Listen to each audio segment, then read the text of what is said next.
ਧੰਨ ਵਾਹਿਗੁਰੂ ਸਾਹਿਬ ਜੀਓ। ਗਿਆਨ ਧਿਆਨ ਕਿਛ ਕਰਮ ਨ ਜਾਣਾ, ਸਾਰ ਨ ਜਾਣਾ ਤੇਰੀ।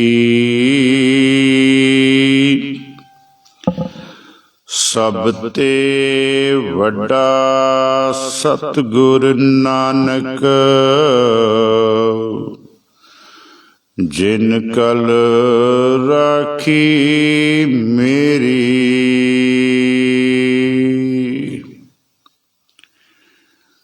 ਮੈਂ ਮੂਰਖ ਕੀ ਕੇਤਕ ਬਾਤ ਹੈ, ਕੋਟ ਪਰਾਧੀ ਤਰਿਆ ਰੇ।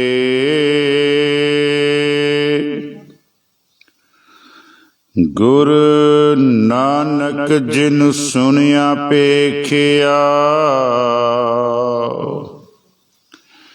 ਸੇ ਫਿਰ ਘਰ ਵਾਸ ਨਾ ਭਰਿਆ ਰੇ।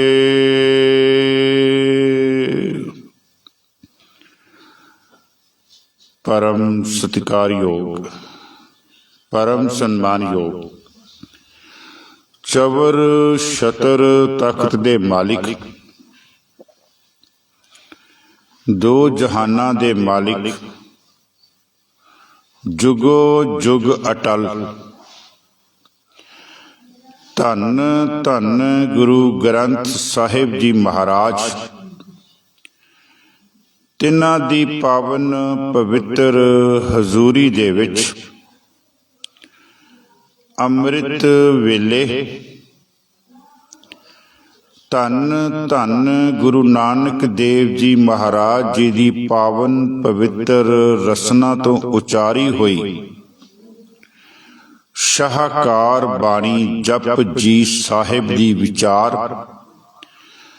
ਸੁਣਨ ਦੇ ਲਈ ਗੁਰਦੁਆਰਾ ਸ੍ਰੀ ਗੁਰੂ ਹਰ ਰਾਏ ਸਾਹਿਬ ਜੀ ਸੰਤ ਵਿਹਾਰ ਵਿਖੇ ਜੁੜ ਰਹੇ ਸਤ ਸੰਗੀ ਜਨੋ, ਆਓ ਸਭ ਤੋਂ ਪਹਿਲਾਂ ਧੰਨ ਧੰਨ ਗੁਰੂ ਗੋਬਿੰਦ ਸਿੰਘ ਜੀ ਮਹਾਰਾਜ ਤਿਨਾਂ ਵੱਲੋਂ ਬਖਸ਼ਿਸ਼ ਫਤਿਹ ਦੇ ਨਾਲ ਰਲ ਮਿਲ ਕੇ ਸਾਂਝ ਪਾਈਏ ਜੀ। ਵਾਹਿਗੁਰੂ ਜੀ ਕਾ ਖਾਲਸਾ,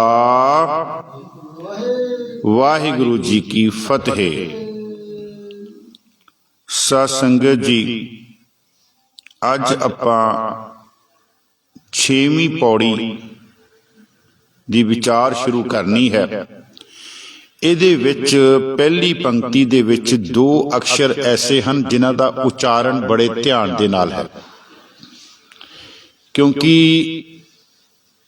ਜੇਕਰ ਅਸੀਂ ਇਹਦਾ ਉਚਾਰਨ ਉਸੇ ਤਰ੍ਹਾਂ ਕਰ ਦਿਆਂਗੇ ਜੋ ਪਿੱਛੇ ਹੋਰ ਸ਼ਬਦਾਂ ਦੇ ਉਚਾਰਨ ਕੀਤੇ ਹੈ। ਜਿਸ ਤਰ੍ਹਾਂ ਪਹਿਲਾਂ ਮੈਂ ਪੌੜੀ ਦਾ ਆਪ ਜੀ ਦੇ ਅੱਗੇ ਪਾਠ ਰੱਖਾਂ, ਮੂਲ ਪਾਠ, ਫਿਰ ਆਪਾਂ ਉਹਨਾਂ ਦੇ ਉਚਾਰਨ ਦੀ ਗੱਲ ਕਰਾਂਗੇ। ਮਹਾਰਾਜ ਫਰਮਾਉਂਦੇ ਹਨ ਇਸ ਪੌੜੀ ਦੇ ਵਿੱਚ, ਤੀਰਥ ਨਾਵਾ। ਨਾਵਾ ਥੋੜਾ ਜਿਹਾ ਨੰਨੇ ਤੇ ਭਾਰ ਦੇ ਕੇ ਬੋਲਣਾ। ਜੇ ਨਾਵਾਂ ਕਹਿ ਦੋਗੇ, ਭਾਰ ਨਹੀਂ ਦੋਗੇ ਨੰਨੇ ਤੇ ਫਿਰ ਉਹ ਨਾਮ ਦੀ ਗੱਲ ਬਣ ਜਾਵੇਗੀ। ਇੱਥੇ ਨਹਾਉਣ ਦੀ ਗੱਲ ਆ ਰਹੀ ਹੈ। ਤੀਰਥ ਨਾਵਾ ਜੇ ਤਿਸ ਭਾਵਾਂ, ਵਿਨ ਭਾਣੇ ਕੇ ਨਾਏ ਕਰੀ। ਇਹਨੂੰ ਨਾਏ ਕਹਿਣਾ, ਇਹਨੂੰ ਨਾਈ ਨਹੀਂ ਕਹਿਣਾ, ਕਿਉਂਕਿ ਪਿੱਛੇ ਆਪਾਂ ਪੜ੍ਹ ਕੇ ਆਏ ਹਾਂ ਸਾਚਾ ਸਾਹਿਬ ਸਾਚ ਨਾਈ। ਅੱਖਰ ਨਾਏ ਦੇ ਬਿਲਕੁਲ ਸੇਮ ਹੈ। ਉੱਥੇ ਵੀ ਨਾਏ ਇਦਾਂ ਪਾਇਆ ਸੀਗਾ ਤੇ ਇੱਥੇ ਵੀ ਨਾਏ ਇਦਾਂ ਪਾਇਆ, ਲੇਕਿਨ ਇੱਥੇ ਪ੍ਰਕਰਨ ਦੇ ਹਿਸਾਬ ਨਾਲ ਇਹਦੇ ਅਰਥ ਬਦਲ ਗਏ ਆ। ਪ੍ਰਕਰਨ ਦੇ ਜੋ ਗੁਰੂ ਨਾਨਕ ਦੇਵ ਜੀ ਇੱਥੇ ਕਹਿਣਾ ਚਾਹੁੰਦੇ ਆ ਉਹਦੇ ਹਿਸਾਬ ਨਾਲ ਇੱਥੇ ਨਾਏ ਨਹੀਂ ਹੈ, ਇੱਥੇ ਨਹਾਏ ਆ। ਇਹਨੂੰ ਨਹਾਏ ਕਰਕੇ ਆਪਾਂ ਪੜਾਂਗੇ, ਫਿਰ ਆਪਣਾ ਉਚਾਰਨ ਜਿਹੜਾ ਉਹ ਸਹੀ ਹੋਵੇਗਾ। ਤੀਰਥ ਨਾਵਾ ਜੇ ਤਿਸ ਭਾਵਾ ਵਿਨ ਭਾਣੇ ਕੇ ਨਾਏ ਕਰੀ। ਜੇਤੀ ਸਿਰਠ ਉਪਾਈ ਵੇਖਾ ਵਿਣ ਕਰਮਾ ਕੇ ਮਿਲੈ ਲਈ। ਮਤ ਵਿੱਚ ਰਤਨ ਜਵਾਹਰ ਮਾਨਿਕ ਜੇ ਇੱਕ ਗੁਰ ਕੀ ਸਿੱਖ ਸੁਣੀ। ਗੁਰਾ ਇੱਕ ਦੇਹ 부ਝਾਈ ਸਭਨਾ ਜੀਆਂ ਕਾ ਇੱਕ ਦਾਤਾ। ਸੋ ਮੈਂ ਵਿਸਰ ਨ ਜਾਈ। ਗੁਰਾ ਇੱਕ ਦੇਹ 부ਝਾਈ ਸਭਨਾ ਜੀਆਂ ਕਾ ਇੱਕ ਦਾਤਾ। ਸੋ ਮੈਂ ਵਿਸਰ ਨ ਜਾਈ। ਸੋ ਸਾਧ ਸੰਗਤ ਜੀ, ਪਹਿਲੇ ਪੰਕਤੀ ਦੇ ਵਿੱਚ ਦੋ ਸ਼ਬਦ ਹਨ ਜਿਹੜੇ ਬੜੇ ਧਿਆਨ ਨਾਲ ਉਚਾਰਨੇ। ਧੀਰਥ ਨਾਵਾ ਜੇ ਤਿਸ ਭਾਵਾ ਵਿਨ ਭਾਣੇ ਕੇ ਨਾਏ। ਬਸ ਆਹ ਸ਼ਬਦ ਨਾਏ ਤੇ ਨਾਵਾ, ਇਹਨਾਂ ਨੂੰ ਬਸ ਧਿਆਨ ਨਾਲ ਉਚਾਰੋਗੇ, ਫਿਰ ਪਾਠ ਦਾ ਜਿਹੜਾ ਅੱਗੇ ਪਾਠ ਜਿਹੜਾ ਉਹ ਸਰਲ ਹੈ। ਉਹ ਆਮ ਜਿਸ ਤਰ੍ਹਾਂ ਲਿਖਿਆ ਉਸੇ ਤਰ੍ਹਾਂ ਉਚਾਰਨ ਕਰਨਾ। ਮਹਾਰਾਜ ਇੱਥੇ ਪਹਿਲੀ ਪੰਕਤੀ ਦੇ ਵਿੱਚ ਅੱਖਰੀ ਅਰਥ ਕਰ ਲਈਏ, ਕਹਿੰਦੇ ਤੀਰਥਾਂ ਤੇ ਨਹਾਉਣ ਦਾ ਤਾਂ ਫਾਇਦਾ ਹੈ ਜੇ ਪ੍ਰਮਾਤਮਾ ਨੂੰ ਭਾ ਜਾਵੇ, ਜੇ ਪ੍ਰਮਾਤਮਾ ਦੇ ਲੇਖੇ ਦੇ ਵਿੱਚ ਲਿਖਿਆ ਜਾਵੇ। ਮਹਾਰਾਜ ਫਿਰ ਅੱਗੇ ਕਹਿੰਦੇ ਵਿਨ ਭਾਣੇ, ਜੇ ਉਹਦੇ ਭਾਣੇ ਵਿੱਚ ਹੀ ਨਹੀਂ ਆਏ ਕਿ ਨਹਾਏ ਕਰੀ, ਕਹਿੰਦੇ ਫਿਰ ਨਹਾਉਣ ਦਾ ਕਹਿੰਦੇ ਕੀ ਫਾਇਦਾ। ਕਹਿੰਦੇ ਆਓ ਇਸ ਪੰਕਤੀ ਦੇ ਨਾਲ ਆਪਾਂ ਸਾਂਝ ਪਾਈਏ। ਸਭ ਤੋਂ ਪਹਿਲਾਂ ਇਹਦੇ ਵਿੱਚ ਜਿਹੜਾ ਸ਼ਬਦ ਵਿਚਾਰਨ ਵਾਲਾ ਉਹ ਸ਼ਬਦ ਹੈ ਭਾਣਾ। ਭਾਣਾ ਕੀ ਹੈ? ਆਮ ਤੌਰ ਤੇ ਇਹ ਸ਼ਬਦ ਅਸੀਂ ਵਰਤਦੇ ਹਾਂ ਜਦੋਂ ਅਸੀਂ ਕਿਸੇ ਦੇ ਘਰ ਦੇ ਵਿੱਚ ਅਫਸੋਸ ਕਰਨ ਜਾਂਦੇ ਹਾਂ, ਤੇ ਅਸੀਂ ਸ਼ਬਦ ਵਰਤਦੇ ਹਾਂ ਗੱਲਾਂ ਬਾਤਾਂ ਕਰਕੇ। ਫਿਰ ਅਸੀਂ ਕਹਿੰਦੇ ਹਾਂ ਜੋ ਪਰਮਾਤਮਾ ਦਾ ਭਾਣਾ ਸੀ। ਇਹਦਾ ਮਤਲਬ ਕਿ ਅਸੀਂ ਭਾਣੇ ਵਾਲਾ ਸ਼ਬਦ ਮੌਤ ਦੇ ਨਾਲ ਜੋੜ ਦਿੱਤਾ। ਪਰ ਜਦੋਂ ਅਸੀਂ ਗੁਰੂ ਗ੍ਰੰਥ ਸਾਹਿਬ ਦੀ ਮਹਾਰਾਜ ਦੇ ਦਰਸ਼ਨ ਕਰਦੇ ਹਾਂ ਤੇ ਮਹਾਰਾਜ ਕਹਿੰਦੇ ਵੀ ਇਹ ਸ਼ਬਦ ਕੱਲਾ ਮੌਤ ਦੇ ਨਾਲ ਨਹੀਂ ਹੈ, ਇਹ ਸ਼ਬਦ ਤੇਰੀ ਖੁਸ਼ੀ ਦੇ ਨਾਲ ਵੀ ਜੁੜਿਆ ਹੋਇਆ। ਜਦੋਂ ਇਨਸਾਨ ਦਾ ਜਨਮ ਹੋਇਆ ਨਾ, ਤੇ ਮਹਾਰਾਜ ਕਹਿੰਦੇ ਉਹ ਵੀ ਜਨਮ ਪਰਮਾਤਮਾ ਦੇ ਭਾਣੇ ਵਿੱਚ ਹੋਇਆ। ਤੁਸੀਂ ਆਨੰਦ ਸਾਹਿਬ ਦੀ ਬਾਣੀ ਹੁਣੇ ਸਰਵਣ ਕਰਕੇ ਗਏ ਹੋ, ਜੇ ਇੱਥੇ ਨਹੀਂ ਆਏ ਸੀਗੇ ਤੇ ਬਾਹਰ ਤਾਂ ਆਵਾਜ਼ ਆ ਰਹੀ ਹੈ। ਉੱਥੇ ਮਹਾਰਾਜ ਕਹਿੰਦੇ ਜਾ ਤਿਸ ਭਾਣਾ ਤਾਂ ਜੰਮਿਆ, ਪਰਿਵਾਰ ਭਲਾ ਪਾਇਆ। ਤੇਰਾ ਜਨਮ ਵੀ ਕਹਿੰਦੇ ਪਰਮਾਤਮਾ ਦੇ ਭਾਣੇ ਵਿੱਚ ਆਇਆ। ਤੂੰ ਕੱਲਾ ਇੱਕੋ ਪਾਸੇ ਜੋੜ ਦਿੱਤਾ, ਮੌਤ ਹੋ ਗਈ ਤੇ ਘਰ ਗਿਆ ਅਫਸੋਸ ਕਰਨ, ਤੇ ਕਹਿਤਾ ਪਰਮਾਤਮਾ ਦਾ ਭਾਣਾ। ਕਹਿੰਦੇ ਨਹੀਂ, ਇੱਥੇ ਤੇ ਗੁਰੂ ਗ੍ਰੰਥ ਸਾਹਿਬ ਜੀ ਮਹਾਰਾਜ ਕਹਿੰਦੇ, ਬਾਬਾ ਅਮਰਦਾਸ ਜੀ, ਗੁਰੂ ਅਮਰਦਾਸ ਜੀ ਮਹਾਰਾਜ ਫਰਮਾਉਂਦੇ ਜਾ ਤਿਸ ਭਾਣਾ ਤਾਂ ਜੰਮਿਆ, ਪਰਿਵਾਰ ਭਲਾ ਪਾਇਆ। ਕਹਿੰਦੇ ਓਏ ਭਲੇ ਪੁਰਸ਼, ਤੇਰਾ ਤੇ ਜੰਮਣ ਵੀ ਕਹਿੰਦੇ ਜਿਹੜਾ ਸੀਗਾ ਉਹ ਪਰਮਾਤਮਾ ਦੇ ਭਾਣੇ ਵਿੱਚ ਹੋਇਆ। ਕਹਿਣ ਤੋਂ ਭਾਵ ਕਿ ਭਾਣਾ ਸ਼ਬਦ ਖੁਸ਼ੀ ਵਾਸਤੇ ਵੀ ਹੈ ਤੇ ਭਾਣਾ ਸ਼ਬਦ ਗਮੀ ਵਾਸਤੇ ਵੀ ਹੈ। ਅੱਗੇ ਚੱਲੀਏ, ਇੱਕ ਹੋਰ ਦਿਆ ਪ੍ਰਮਾਣ। ਭਾਣੇ ਉਜੜ, ਭਾਣੇ ਰਾਹ। ਜੇਕਰ ਤੂੰ ਉਸ ਪਰਮਾਤਮਾ ਦੇ ਦੱਸੇ ਹੋਏ ਰਸਤੇ ਤੇ ਚੱਲਦਾ ਨਾ, ਉਹ ਵੀ ਪਰਮਾਤਮਾ ਦੇ ਭਾਣੇ ਵਿੱਚ ਹੈ। ਤੇ ਜੇ ਤੂੰ ਉਸ ਰਸਤੇ ਤੇ ਚੱਲਦਿਆਂ ਚੱਲਦਿਆਂ ਭਟਕ ਜਾਣਾ, ਉਜਾੜ ਚ ਪੈ ਜਾਣਾ, ਉਹ ਵੀ ਮਹਾਰਾਜ ਕਹਿੰਦੇ ਭਾਣੇ ਉਜੜ, ਭਾਣੇ ਰਾਹ। ਇਹ ਸਾਰਾ ਕੁਝ ਕਹਿੰਦੇ ਭਾਣੇ ਵਿੱਚ ਹੈ। ਕਿਸੇ ਨੇ ਗੁਰੂ ਅਰਜਨ ਦੇਵ ਜੀ ਦੇ ਨੂੰ ਪੁੱਛਿਆ ਕਿ ਗੁਰੂ ਅਰਜਨ ਦੇਵ ਜੀ ਮਹਾਰਾਜ, ਤੁਸੀਂ ਇਤਨਾ ਵੱਡਾ ਭਾਣਾ ਕਿਵੇਂ ਮੰਨ ਗਏ? ਤੱਤੀਆਂ ਤਵੀਆਂ ਤੇ ਬੈਠ ਕੇ ਭਾਣਾ ਕਿੱਦਾਂ ਮੰਨ ਗਏ? ਤੇ ਅੱਗੋਂ ਜਵਾਬ ਪਤਾ ਕੀ ਮਿਲਿਆ? ਕਹਿੰਦੇ ਮੇਰੀ ਮਾਂ ਦਾ ਨਾਮ ਭਾਨੀ ਸੀ ਨਾ, ਉਸ ਭਾਨੀ ਨੇ ਮੈਨੂੰ ਭਾਣਾ ਸਿਖਾ ਦਿੱਤਾ। ਕਹਿੰਦੇ क्योंकि गुरु अर्जुन देव जी दे सत्कारयोग माता जी का नाम की सी? माता भानी जी। कहते मैं भानी दा जाया सी ना, ते भानी ने मेरी परवरिश की है, भानी ने मैनू पालिया, भानी ने मैनू खिलाया, ते भानी ने ही मैनू भाना मनण दी जिहड़ी है जुगती है वो मैनू समझा दी। मैं बेनती करा जा तिस भाना तां जम्मिया परिवार भला पाया। महाराज कहते भाने ओजड़ भाने राह, जे तू परमात्मा दे दसे हुए रस्ते ते चल रहा है वो भी परमात्मा दे भाने दे विच है, ते जे उस रस्ते ते चलदियां चलदियां तू भटक रहा ते वो भी परमात्मा दे भाने विच है। सारा कुछ कहंदे परमात्मा दे भाने विच है। अगे चलिए आपां एक दो प्रमाण होर दियां भाने दे।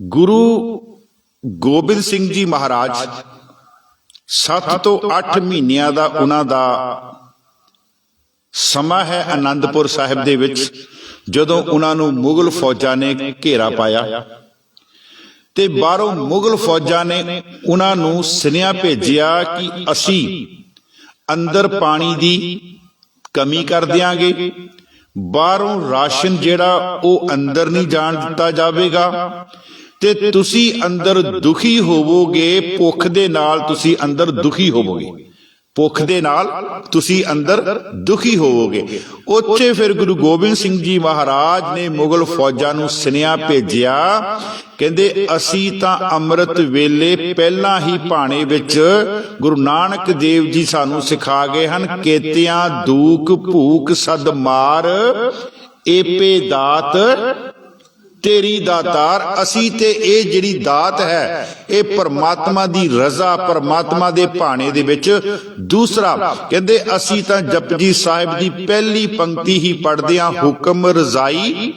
रजा दा आखरी अर्थ भी परमात्मा दा भाणा है। हुक्म रजाई चलना नानक लिखिया नाल, ਇਹ ਸਾਡੇ ਨਾਲ ਪਹਿਲਾਂ ਤੋਂ ਲਿਖਿਆ ਆਇਆ ਹੈ ਜਦੋਂ ਤੋਂ ਅਸੀਂ ਇਸ ਰੂਹੇ ਜ਼ਮੀਨ ਤੇ ਆਉਣਾ ਸੀ। ਹੁਕਮ ਰਜ਼ਾਈ ਚੱਲਣਾ ਨਾਨਕ ਲਿਖਿਆ ਨਾਲ। ਇੱਥੇ ਅੱਜ ਮਹਾਰਾਜ ਭਾਣੇ ਦੇ ਬਾਰੇ ਦੂਸਰਾ ਸ਼ਬਦ ਇੱਥੇ ਵਿਚਾਰਨ ਵਾਲਾ ਹੈ ਤੀਰਥ।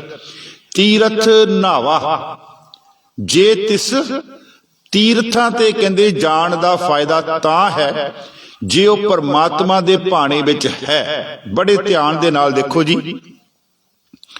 असी भी दरबार साहिब जाने हैं मत्था टेकन वास्ते, असी भी होर अस्थानां ते जाने हैं मत्था टेकन वास्ते, लेकिन महाराज कहंदे इन्हां अस्थानां ते जाण दा फायदा ही ताम है जे परमात्मा नूं ओह चंगा लगा। हुण सानूं किद्दां पता लगे कि साडा इह जिहड़ा यात्रा कीती है जां असी अस्थानां ते गए हैं ਉਹ परमात्मा ਨੂੰ ਚੰਗਾ ਲੱਗਦਾ ਕਿ ਨਹੀਂ। ਮਹਾਰਾਜ ਕਹਿੰਦੇ ਹੈ ਜੇਕਰ ਤੂੰ ਆਪਣੇ ਅੰਦਰ ਦੇ ਜਿਹੜੇ ਵਿਸ਼ੇ ਤੇ ਵਿਕਾਰ ਹੈ ਤੂੰ ਉਹਨਾਂ ਨੂੰ ਛੱਡ ਕੇ ਆ ਰਿਹਾ, ਫਿਰ ਉਹ ਕਹਿੰਦੇ ਇੱਥੇ ਆਣਾ ਜਿਹੜਾ ਤੇਰਾ ਉਹ ਸਫਲ ਹੈ। ਜੇ ਉਹ ਨਾਲ ਹੀ ਲੈ ਕੇ ਆ ਰਿਹਾ ਤੇ ਮਹਾਰਾਜ ਕਹਿੰਦੇ ਉਹ ਨਹੀਂ, ਫਿਰ ਉਹ परवाह नहीं।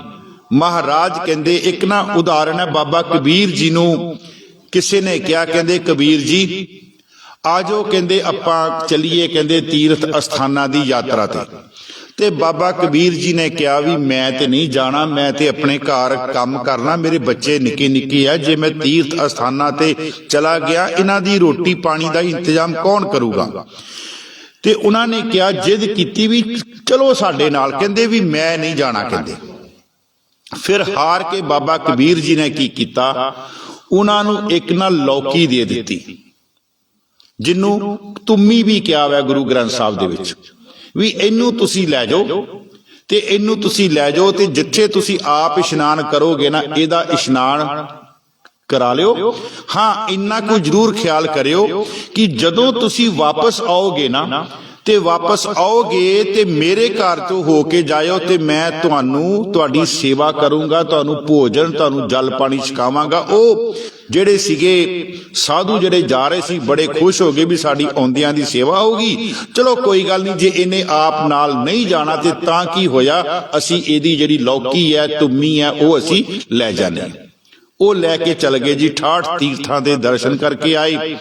ਸਮੇਂ ਬਾਅਦ ਮੁੜ ਕੇ ਆਏ ਤੇ ਉਹਨਾਂ ਨੇ ਬਾਬਾ ਜੀ ਨੂੰ, ਬਾਬਾ ਕਬੀਰ ਜੀ ਨੂੰ ਉਹ ਲੌਕੀ ਜਿਹੜੀ ਦੇ ਦਿੱਤੀ।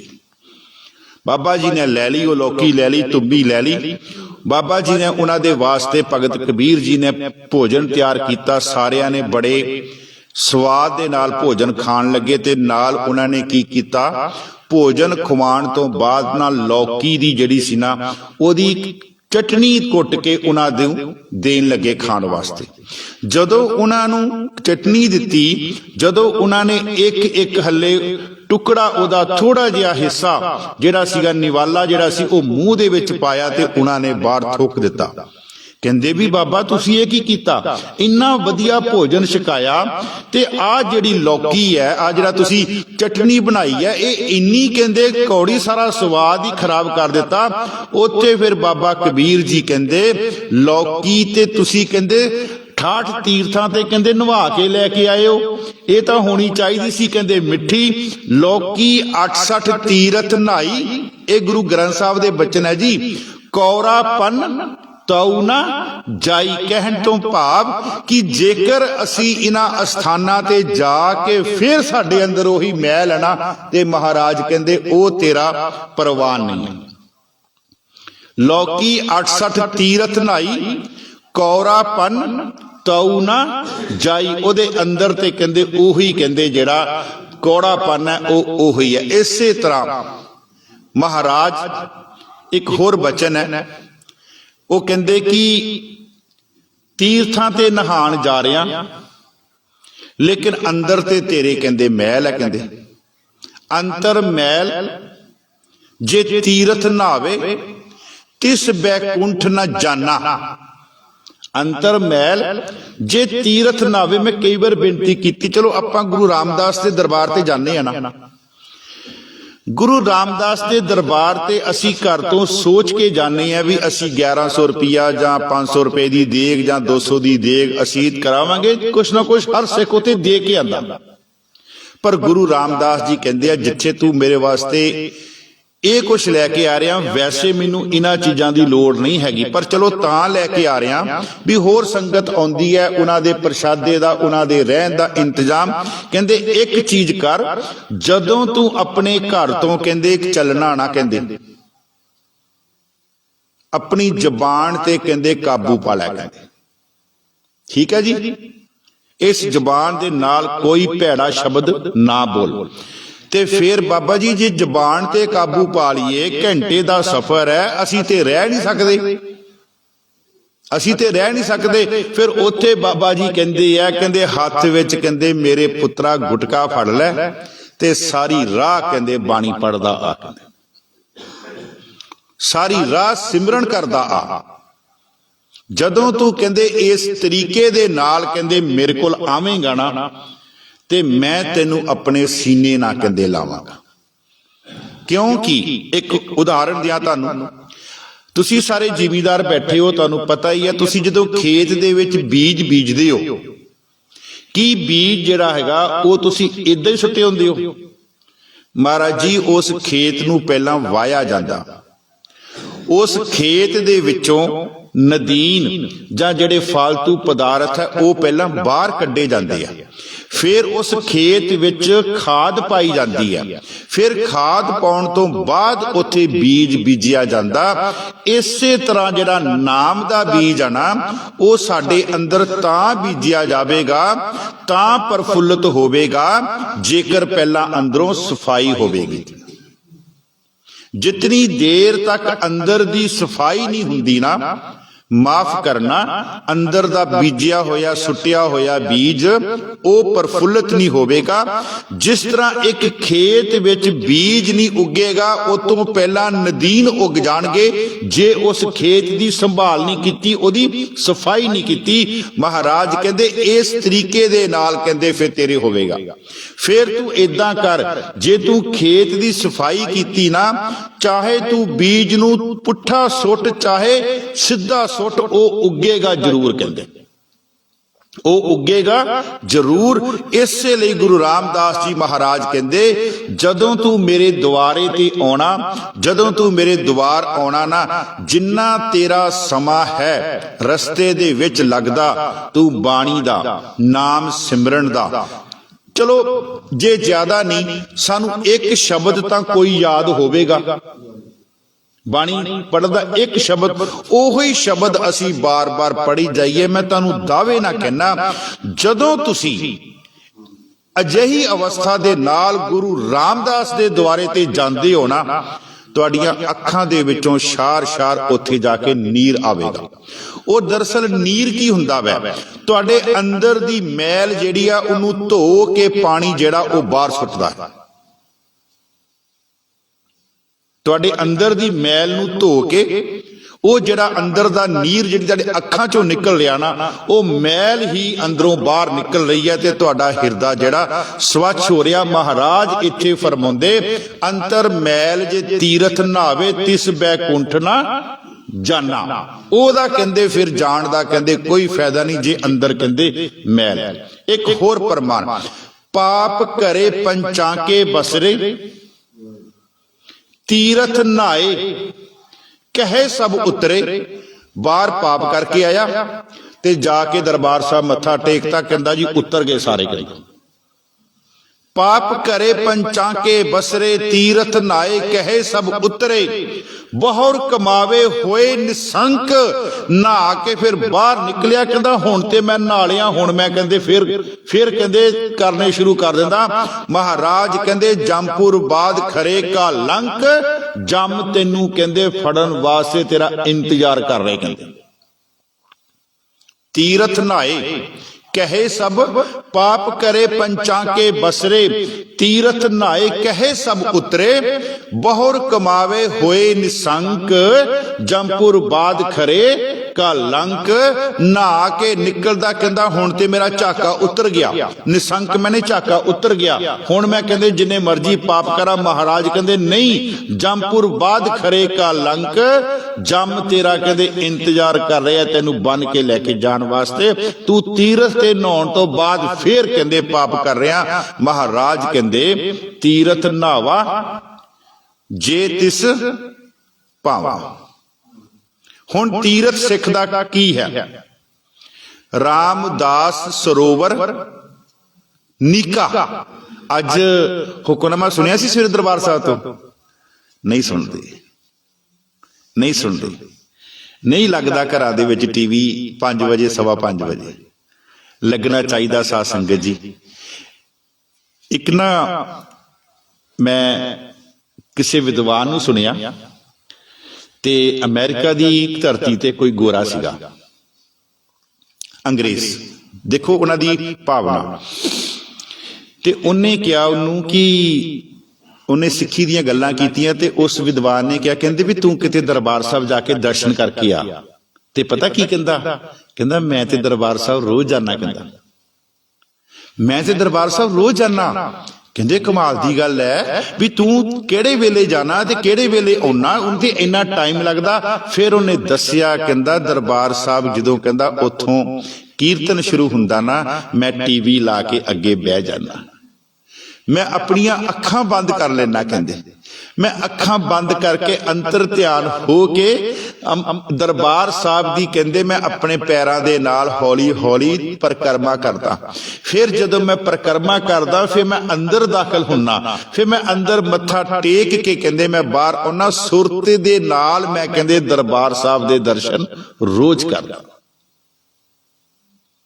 ਸੁਰਤੀ ਦੇ ਨਾਲ ਦਰਬਾਰ ਸਾਹਿਬ ਦੇ ਦਰਸ਼ਨ ਰੋਜ਼ ਕਰਦਾ। ਮੇਰੀ ਬੇਨਤੀ ਹੈ ਤੁਹਾਨੂੰ ਵੀ, ਤੁਸੀਂ ਵੀ ਜਦੋਂ ਸਵੇਰੇ ਟੀਵੀ ਲਾਉਂਦੇ ਹੋ ਨਾ ਦਰਬਾਰ ਸਾਹਿਬ ਤੋਂ, ਤੁਸੀਂ 5-7 ਮਿੰਟ ਬੈਠਿਆ ਕਰੋ ਉਹਦੇ ਅੱਗੇ ਅੱਖਾਂ ਬੰਦ ਕਰਕੇ ਤੇ ਸੁਰਤੀ ਦੇ ਨਾਲ ਉਹਦੇ ਦਰਸ਼ਨ ਕਰਕੇ ਆਇਆ ਕਰੋ। ਤੁਹਾਨੂੰ ਸਾਰੇ ਦਿਨ ਦੀ ਖੁਰਾਕ ਮਿਲ ਜਾਂਦੀ ਹੈ, ਸਾਰੇ ਦਿਨ ਦੀ ਤੁਹਾਨੂੰ ਖੁਰਾਕ ਮਿਲ ਜਾਂਦੀ ਹੈ ਜੇ ਤੁਸੀਂ ਅਜਿਹਾ ਕਰਦੇ ਹੋ। ਮੈਂ ਬੇਨਤੀ ਕਰ ਰਿਹਾ ਸੀ, ਅੱਜ ਜਦੋਂ ਹੁਕਮਨਾਮਾ ਆਇਆ ਨਾ ਤੇ ਹੁਕਮਨਾਮੇ ਤੋਂ ਬਾਅਦ ਵਿੱਚ ਭਾਈ ਸਾਹਿਬ ਨੇ ਜਿਹੜਾ ਪਹਿਲਾ ਸ਼ਬਦ ਪੜਿਆ ਨਾ, ਉਹ ਸ਼ਬਦ ਸੀ ਰਾਮਦਾਸ ਸਰੋਵਰ ਨੀਕਾ। ਇੱਕ ਤੇ ਹੈ ਰਾਮਦਾਸ ਸਰੋਵਰ ਨਹਾਤੇ, ਉਹ ਵੀ ਸ਼ਬਦ ਹੈ।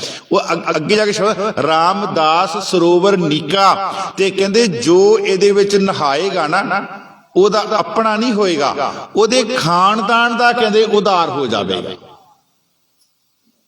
ਉਹਦੇ ਖਾਨਦਾਨ ਦਾ ਉਧਾਰ ਹੋ ਜਾਵੇਗਾ। ਤੇ ਰਾਮਦਾਸ ਸਰੋਵਰ ਦੇ ਹੋਰ ਅਰਥ ਕੀਤੇ ਵਿਦਵਾਨਾਂ ਨੇ। ਆ ਜਿਹੜੀ ਸੰਗਤ ਹੈ, ਜਿਹੜੇ ਰਾਮ ਦੇ ਦਾਸ ਆ ਕੇ ਬੈਠੇ ਹੋਏ ਆ, ਸੇਵਕ ਆ ਕੇ ਬੈਠੇ ਆ, ਜਦੋਂ ਇਸ ਸੰਗਤ ਵਿੱਚ ਆ ਕੇ ਬੈਠਾਂਗੇ ਤੇ ਸਾਡਾ ਤੇ ਉਧਾਰ ਹੋਵੇਗਾ।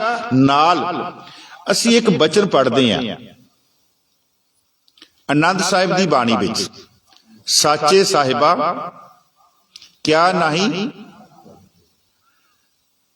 ਹੁਣ ਗੱਲ ਆ ਗਈ ਵੀ ਰੋਜ਼ ਪੜ੍ਹਦੇ ਆ ਤੇ ਸਾਨੂੰ ਤੇ ਮਿਲਦਾ ਨਹੀਂ, ਹੈ ਨਾ। ਸਾਡੇ ਦੇਖੋ ਸਾਧ ਸੰਗਤ ਜੀ, ਇਹਦੇ ਕੋਲੋਂ ਲੈਣ ਦੇ ਵਾਸਤੇ ਭਾਂਡਾ ਧੋਏ ਬੈਸ ਧੂਪ ਦੇਵੋ। ਪਹਿਲਾਂ ਇਸ ਭਾਂਡੇ ਦੀ ਸਫਾਈ ਕਰਨੀ ਪਏਗੀ। ਪਰਸੋਂ ਨਾ ਇੱਕ ਦਾਸ ਨੇ ਵੀਡੀਓ ਦੇਖੀ, ਇੱਕ ਲੜਕੀ ਹੈ ਜਵਾਨ, ਉਹਦੀ ਉਮਰ ਮੇਰੇ ਖਿਆਲ ਦੇ ਵਿੱਚ 34 ਤੋਂ 35 ਸਾਲ ਹੋਵੇਗੀ। ਉਹਦੀ ਬੱਚੀ ਹੈ ਨਾਲ 7 ਕੁ ਸਾਲ ਦੀ। ਮੈਂ ਉਹ ਵੀਡੀਓ ਭਾਈ ਸਾਹਿਬ ਨੂੰ ਭੇਜੀ ਵੀ ਸੀਗੀ, ਆਪਣੇ ਅਮਰਜੀਤ ਸਿੰਘ ਨੂੰ। ਮੈਂ ਕਿਹਾ ਭਾਜੀ ਦੇਖੋ ਇਹਨੂੰ। ਮੈਂ ਜਿਸ ਤਰ੍ਹਾਂ ਉਹ ਵੀਡੀਓ ਸੁਣ ਰਿਹਾ ਸੀ ਨਾ, ਤੁਸੀਂ ਬਿਲੀਵ ਨਹੀਂ ਕਰਨਾ, ਮੈਂ ਗੁਰੂ ਮਹਾਰਾਜ ਦੀ ਹਜ਼ੂਰੀ ਦੇ ਵਿੱਚ ਬੈਠਾ, ਮੇਰੀਆਂ ਅੱਖਾਂ ਦੇ ਵਿੱਚੋਂ ਨੀਰ ਛਲਕ ਰਿਹਾ ਸੀਗਾ। ਉਸ ਬੱਚੀ ਦੀ 8 ਤੋਂ 9 ਵਾਰ ਕੀਮੋਥੈਰੇਪੀ ਹੋਈ ਹੈ। ਉਹਨੂੰ ਕੈਂਸਰ ਸੀਗਾ ਉਸ ਬੱਚੀ ਨੂੰ। ਉਹਨੇ ਸਾਰੀ ਘਟਨਾ ਸੁਣਾਈ ਹੈ, ਮੈਂ ਤੁਹਾਨੂੰ ਇੱਥੋਂ ਬਾਹਰ ਜਾ ਕੇ ਸੁਣਾ, ਮੇਰੀ ਫੋਨ 'ਚ ਪਈ ਹੋਈ ਹੈ। ਉਹ ਕਹਿੰਦੀ ਕਿ ਮੈਨੂੰ ਫਿਰ ਕਹਿੰਦੀ ਜਦੋਂ ਸਾਰੇ ਪਾਸਿਓਂ ਜਵਾਬ ਮਿਲ ਗਿਆ, ਡਾਕਟਰਾਂ ਨੇ ਕਹਿ ਦਿੱਤਾ ਵੀ 2 ਤੋਂ 3 ਮਹੀਨੇ ਤੇਰੀ ਉਮਰ ਹੈ ਪੁੱਤ, ਇਹ ਤੋਂ ਜ਼ਿਆਦਾ ਤੂੰ ਨਹੀਂ ਕੱਢ ਸਕਦੀ। ਕਹਿੰਦੀ ਫਿਰ ਮੈਂ ਦਰਬਾਰ ਸਾਹਿਬ ਆਈ ਕਿ ਇੱਕ ਅਸਥਾਨ ਐਸਾ ਹੈ ਜਿੱਥੇ ਉਮਰਾਂ ਦੇ ਲੇਖੇ ਵੀ ਛੁੱਟ ਜਾਂਦੇ ਆ, ਉਮਰਾਂ ਦੇ ਲੇਖੇ ਵੀ ਛੁੱਟ ਜਾਂਦੇ ਆ। ਕਹਿੰਦੀ ਮੈਂ ਤੇ ਮੇਰੀ ਬੱਚੀ ਰੋਜ਼ ਅਰਦਾਸ ਕਰਨੀ, ਮੇਰੀ ਬੱਚੀ ਨੇ ਇਹ ਅਰਦਾਸ ਕਰਨੀ ਕਿ ਮੇਰੀ ਮਾਂ ਦਾ ਕੈਂਸਰ ਠੀਕ ਹੋ ਜਾਵੇ। ਹੁਣ ਮੈਂ ਦੇਖਦਾ ਉਸ ਬੱਚੀ ਦਾ ਹਿਰਦਾ ਕਿੰਨਾ ਕੁ ਸ਼ੁੱਧ ਹੋਏਗਾ, ਜਿਹਦੇ ਅੰਦਰੋਂ ਆਵਾਜ਼ ਨਿਕਲੀ ਹੈ ਤੇ ਗੁਰੂ ਰਾਮਦਾਸ ਜੀ ਮਹਾਰਾਜ ਨੇ ਸੁਣੀ। ਉਹ ਕਹਿੰਦੀ ਮੈਂ 1 ਸਾਲ ਬਾਅਦ ਕਹਿੰਦੀ ਮੈਂ ਆਪਣਾ ਪੂਰੇ ਟੈਸਟ ਕਰਾਏ ਆ, ਡਾਕਟਰ ਵੀ ਹੈਰਾਨ ਹੈ ਵੀ ਜਿਹਨੂੰ ਅਸੀਂ ਜਵਾਬ ਦੇ ਚੁੱਕੇ ਸੀਗੇ ਉਹਦਾ ਇਲਾਜ ਕਿੱਥੋਂ ਹੋਇਆ। ਕਹਿੰਦੇ ਡਾਕਟਰ ਪੁੱਛਦੇ ਵੀ ਤੂੰ ਕਿੱਥੋਂ ਇਲਾਜ ਕਰਾਇਆ, ਤੇ ਕਹਿੰਦੀ ਮੈਂ ਦੱਸਿਆ ਮੈਂ ਦੁੱਖ ਭੰਜਨੀ ਬੇਰੀ ਤੋਂ ਆਪਣਾ ਇਲਾਜ ਕਰਾਇਆ। ਦੁੱਖ ਭੰਜਨ ਤੇਰਾ ਨਾਮ। ਸਾਧ ਸੰਗਤ ਜੀ, ਇਹ ਕਰਾਮਾਤਾਂ, ਇਹ ਗੱਲਾਂ ਗੁਰੂ ਰਾਮਦਾਸ ਜੀ ਦੇ ਦੁਆਰੇ ਤੇ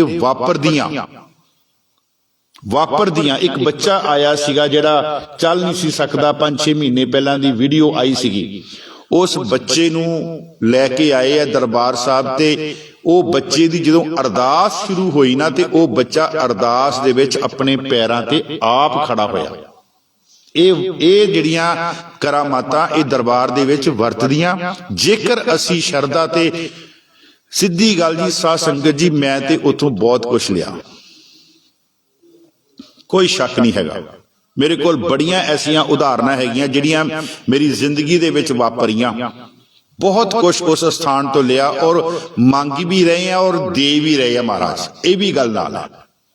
ਲੇਕਿਨ ਗੱਲ ਇਹ ਹੈ ਵੀ ਇੱਕ ਉੱਥੇ ਜਾਈਏ, ਅੰਤਰ ਕਪਟ ਚੁਕਾਵੋ ਮੇਰੇ ਗੁਰਸਿੱਖੋ। ਗੁਰੂ ਰਾਮਦਾਸ ਦਾ ਬਚਨ ਹੈ, ਕਹਿੰਦੇ ਮੇਰੇ ਕੋਲ ਆਉਣਾ ਨਾ ਤੇ ਅੰਦਰੋਂ ਕਹਿੰਦੇ ਜਿਹੜਾ ਕਪਟ ਆ ਨਾ ਉਹ ਕਹਿੰਦੇ ਚੁਕਾ ਕੇ ਆ। ਅੰਤਰ ਕਪਟ ਚੁਕਾਵੋ ਮੇਰੇ ਗੁਰਸਿੱਖੋ, ਨੇਹ ਕਪਟ ਕਮਾਵੋ, ਨੇਹ ਕਪਟੀ ਹੋ ਕੇ ਆਵੋ ਕਹਿੰਦੇ ਮੇਰੇ ਕੋਲ, ਫਿਰ ਤੁਸੀਂ ਜੋ ਮੰਗੇ ਠਾਕੁਰ ਆਪਣੇ ਤੇ ਸੋਈ ਸੋਈ ਦੇਵੇ।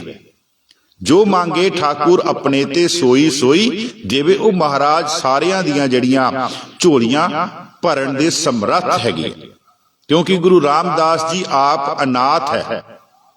ਉਹਨਾਂ ਦੀ ਮਾਂ ਵੀ ਚੜ੍ਹਾਈ ਕਰ ਗਈ ਹੈ ਤੇ ਬਾਪੂ ਵੀ ਚੜ੍ਹਾਈ ਕਰ ਗਿਆ ਸੀ ਬਚਪਨ ਦੇ ਵਿੱਚ, ਤੇ ਉਹ ਸਾਡੇ ਅਨਾਥਾਂ ਦੇ ਜਿਹੜੀਆਂ ਝੋਲੀਆਂ ਭਰਨ ਵਾਲੇ ਆ। ਖੈਰ, ਤੀਰਥ ਨਾਵਾ ਜੇ ਤਿਸ ਭਾਵਾਂ ਵਿਨ ਭਾਣੇ ਕੇ ਨਾਏ ਕਰੀ। ਵਿਨ ਭਾਣੇ ਕੇ ਨਾਏ ਕਰੀ, ਤੀਰਥ ਨਾਵਾ। ਹੁਣ ਤੀਰਥ ਕੀ ਆ? ਤੀਰਥ ਅੰਤਰ ਨਾਮ ਹੈ, ਨਾਮ ਹੀ ਸਿੱਖਾ ਤੇਰੇ ਵਾਸਤੇ ਤੀਰਥ ਹੈ। ਗੁਰ ਸਮਾਨ ਤੀਰਥ ਨਹੀਂ ਕੋਈ, ਗੁਰੂ ਦੀ ਸ਼ਰਨ ਵਿੱਚ ਆਉਣਾ ਇਹਦੇ ਤੋਂ ਵੱਡਾ ਤੇਰੇ ਵਾਸਤੇ ਤੀਰਥ ਕੋਈ ਨਹੀਂ ਹੈ। ਸਿੱਖ ਦੇ ਵਾਸਤੇ ਗੁਰ ਸਮਾਨ ਤੀਰਥ ਨਹੀਂ। ਅੱਛਾ, ਦੂਸਰੀ ਗੱਲ ਇੱਕ ਹੋਰ, ਮੈਂ ਇਹਦਾ ਦੂਸਰਾ ਪੱਖ, ਹੁਣ ਅਸੀਂ ਆਮ ਤੌਰ ਤੇ ਕਹਿੰਦੇ ਆ ਵੀ ਤੀਰਥ ਤੇ ਨਹਾਉਣਾ ਨਹੀਂ ਚਾਹੀਦਾ, ਠੀਕ ਹੈ, ਇੱਕ ਪਾਸੇ ਰੱਖ ਲਿਆ। ਲੇਕਿਨ ਗੁਰੂ ਨਾਨਕ ਦੇਵ ਜੀ ਤਾਂ ਹਰਿਦੁਆਰ ਗਏ ਆ, ਉਹ ਵੀ ਤਾਂ ਤੀਰਥ ਸਥਾਨ ਹੈ। ਗੁਰੂ ਨਾਨਕ ਦੇਵ ਜੀ ਤਾਂ ਕੁਰੂਕਸ਼ੇਤਰ ਗਏ ਆ, ਉਹ ਵੀ ਹਿੰਦੂਆਂ ਦਾ ਹੈ। ਉੱਥੇ ਫਿਰ ਗੁਰੂ ਸਾਹਿਬ ਜੀ ਕਿਉਂ ਗਏ ਆ? ਇਹਦਾ ਜਵਾਬ ਗੁਰੂ ਗ੍ਰੰਥ ਸਾਹਿਬ ਜੀ ਦੇ ਮਹਾਰਾਜ ਕਹਿੰਦੇ, ਸਤਿਗੁਰ ਤੀਰਥ ਉਦਮ ਕੀਆ। ਗੁਰੂ ਸਾਹਿਬ ਤੀਰਥਾਂ ਤੇ ਉਦਮ ਕਰਕੇ ਗਏ ਆ। ਕਾਦੇ ਵਾਸਤੇ ਗਏ ਆ? ਜਗਤ ਨੂੰ ਸਮਝਾਉਣ ਵਾਸਤੇ। ਤੀਰਥ ਸਤਿਗੁਰ ਉਦਮ ਕੀਆ ਸਭ ਲੋਕ ਉਦਰਨ ਅਰਥਾ ਮੈਨੇ ਇਸ ਕੰਮ ਵਾਸਤੇ ਗਏ ਆ ਵੀ ਉੱਥੇ ਇਕੱਠ ਹੁੰਦਾ ਸੀ, ਤੇ ਇਕੱਠ ਦੇ ਵਿੱਚ ਗੱਲ ਜਿਹੜੀ ਆ ਉਹ ਇੱਕੋ ਵਾਰੀ ਗੁਰੂ ਨਾਨਕ ਦੇਵ ਜੀ ਨੇ ਆਪਣੇ ਲੋਕਾਂ ਨੂੰ ਸਮਝਾਣੀ ਸੀ, ਬਜਾਏ ਕਿ ਕੱਲੇ ਕੱਲੇ ਨੂੰ ਸਮਝਾਉਣ ਦੀ ਖਾਤਰ ਮਹਾਰਾਜ ਉੱਥੇ ਜਾ ਕੇ ਐਸੇ ਸਵਾਂਗ ਜਿਹੜੇ ਆ ਉਹ ਵਰਤਾਂਦੇ ਸੀਗੇ। ਤੀਰਥ ਉਦਮ ਸਤਿਗੁਰ ਕੀਆ ਸਭ ਲੋਕ ਉਦਰਨ ਅਰਥਾ, ਲੋਕਾਂ ਦਾ ਉਧਾਰ ਕਰਨ ਵਾਸਤੇ ਗੁਰੂ ਸਾਹਿਬ ਜੀ ਜਿਹੜੇ ਆ ਉਹ ਤੀਰਥਾਂ ਤੇ ਗਏ। ਗੁਰੂ ਅਮਰਦਾਸ ਜੀ ਮਹਾਰਾਜ ਵੀ ਗਏ ਆ, ਗੁਰੂ ਰਾਮਦਾਸ ਜੀ ਵੀ ਗਏ, ਸਾਰੇ ਗੁਰੂ ਸਾਹਿਬਾਨ ਗਏ ਆ, ਗੁਰੂ ਤੇਗ ਬਹਾਦਰ ਜੀ ਵੀ ਗਏ ਆ। ਆਪਾਂ ਉਹਨਾਂ ਦਾ ਬਚਨ ਪੜ੍ਹਦੇ ਨਾ, ਤਾਤ ਮਾਤ ਮੋਰ ਅਲਖ ਅਰਾਦਾ ਬਹੁ ਵਿਦ ਜੋਗ ਸਾਧਨਾ ਸਾਧਾ ਤਿੰਨ ਜੋ ਕਰੀ ਅਲਾਹ ਕੀ ਸੇਵਾ ਤਾਤੇ ਪਏ ਪ੍ਰਸੰਨ ਗੁਰਦੇਵਾ। ਉੱਥੇ ਅਸੀਂ ਪੜ੍ਹੇ, ਜਬ ਹੀ ਜਾਤ ਤ੍ਰਿਬੈਣੀ ਪਏ। ਜਾਤ ਮੈਨੇ ਜਦੋਂ ਇਹ ਇਲਾਹਾਬਾਦ ਪਹੁੰਚੇ ਆ, ਜਬ ਹੀ ਜਾਤ ਤ੍ਰਿਬੈਣੀ ਪਏ ਪੁੰਨ ਦਾਨ ਦਿਨ ਕਰਤ ਬਿਤੈ ਤਹੀ ਪ੍ਰਕਾਸ਼ ਹਮਾਰਾ ਭਇਓ ਪਟਨਾ ਸ਼ਹਿਰ ਵਿਖੇ ਭਵ ਲਿਓ। ਅਸੀਂ ਪੜ੍ਹਦੇ ਆ ਕਿ ਉੱਥੇ ਮੈਂ ਕਹਿੰਦੇ ਇਲਾਹਾਬਾਦ ਕਹਿੰਦੇ ਮੈਂ ਮਾਂ ਦੀ ਗੋਦੀ ਵਿੱਚ ਕੁੱਖ ਵਿੱਚ ਆਇਆ, ਤੇ ਉੱਥੋਂ ਜਦੋਂ ਫਿਰ ਮੇਰੀ ਮਾਂ ਕਹਿੰਦੇ ਪਟਨਾ ਸਾਹਿਬ ਪਹੁੰਚੀ ਆ, ਉੱਥੇ ਫਿਰ ਮੈਂ ਕਹਿੰਦੇ ਮੇਰਾ ਸਰੀਰ ਪੂਰਾ ਬਣ ਕੇ ਤੇ ਮੈਂ ਧਰਤੀ ਤੇ ਆਇਆ। ਤਹੀ ਪ੍ਰਕਾਸ਼ ਹਮਾਰਾ ਭਇਓ ਪਟਨਾ ਸ਼ਹਿਰ ਵਿਖੇ ਭਵ ਦਾ ਮਤਲਬ ਹੈ ਸਰੀਰ। ਪਟਨਾ ਸ਼ਹਿਰ ਵਿੱਚ ਮੇਰਾ ਜਿਹੜਾ ਸਰੀਰ ਹੈ ਉਹ ਪੂਰਾ ਬਣਿਆ ਤੇ ਮੈਂ ਕਹਿੰਦੇ ਇਸ ਮਾਤ ਲੋਕ ਵਿੱਚ ਆਇਆ। ਮਹਾਰਾਜ ਫਰਮਾਉਂਦੇ, ਤੀਰਥ ਨਾਵਾ ਜੇ ਤਿਸ ਭਾਵਾ। ਮੈਨੂੰ ਆਸ ਹੈ ਕਿ ਅੱਜ ਤੋਂ ਬਾਅਦ ਤੁਸੀਂ ਗੁਰੂ ਰਾਮਦਾਸ ਦੇ ਦੁਆਰੇ ਤੇ ਜਾਓਗੇ ਤੇ ਜਿਹੜੀ ਮੈਂ ਤੁਹਾਨੂੰ ਟੈਕਨੀਕ ਦੱਸੀ ਆ ਉਸ ਟੈਕਨੀਕ ਦੇ ਨਾਲ ਤੁਸੀਂ ਜਾਓਗੇ। ਚਲੋ ਇੱਕ ਤੁਸੀਂ ਹੱਲੇ ਜਾਣ ਨੂੰ ਦੇ ਰਹੇ ਹਾਂ ਜੀ, ਹੱਲੇ ਸਾਲ ਬਾਅਦ ਜਾਵਾਂਗੇ 6 ਮਹੀਨੇ, ਤੁਸੀਂ ਗੁਰਦੁਆਰੇ ਆਉਣ ਲੱਗੇ ਹੀ ਇਹ ਕੰਮ ਕਰ ਲਓ।